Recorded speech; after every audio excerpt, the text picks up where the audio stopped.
I have yet to see a good chop on a machine. I don't deny that they exist. I don't deny that they're out there. But man, the ones that I get coming through the shop are just something else sometimes, you know?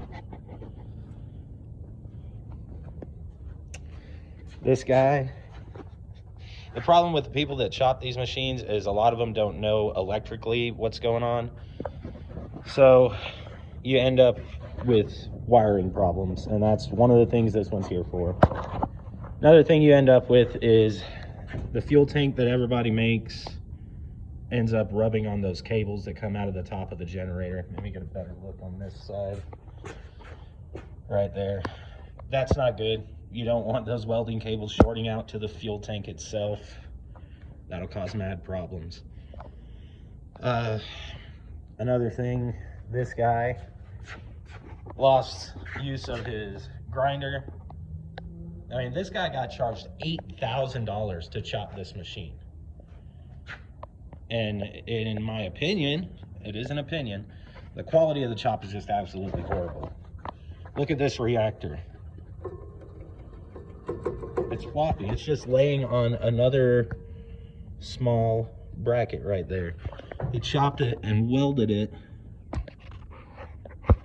And I mean, with it just sitting there bouncing around like that, I imagine it doesn't matter how good the weld is, it's going to fatigue crack right there, either through the welds or right there where it meets.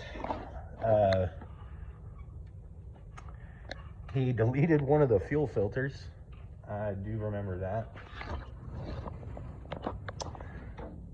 Yeah, the little Kubota water fuel separator got deleted. It's another thing, now this thing won't run. I'm imagining it got some trash from the tank. But we will just have to see what the deal is on this one, like all the chopped ones. So dude spent $8 grand to get it chopped, got it back with crazy amount of problems, like they always do.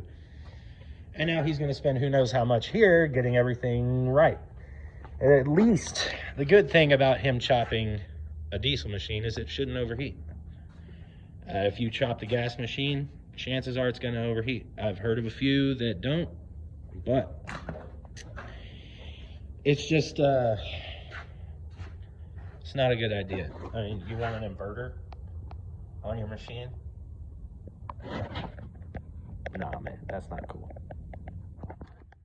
So here's a picture of the welds on that stabilizer. I called it a reactor. The reactor is actually the coarse range switch. There's no support on that stabilizer on the other side, so it just wobbles down the lease roads. That right there is the CV terminal lead, which has been melted and then covered with some kind of strain relief from a cable. He removed the CV box entirely. Who knows why? There's a socket as your return fuel line on the fuel tank. For $8 grand, I think I'd rather have an actual hose barb welded to that tank. There was paint inside of the turbo, inside of the air filter. I don't know what to say. Guy removed the 6-pin Amphenol connector for your remote. Why would he do that to a pipeliner? There's paint in the filter.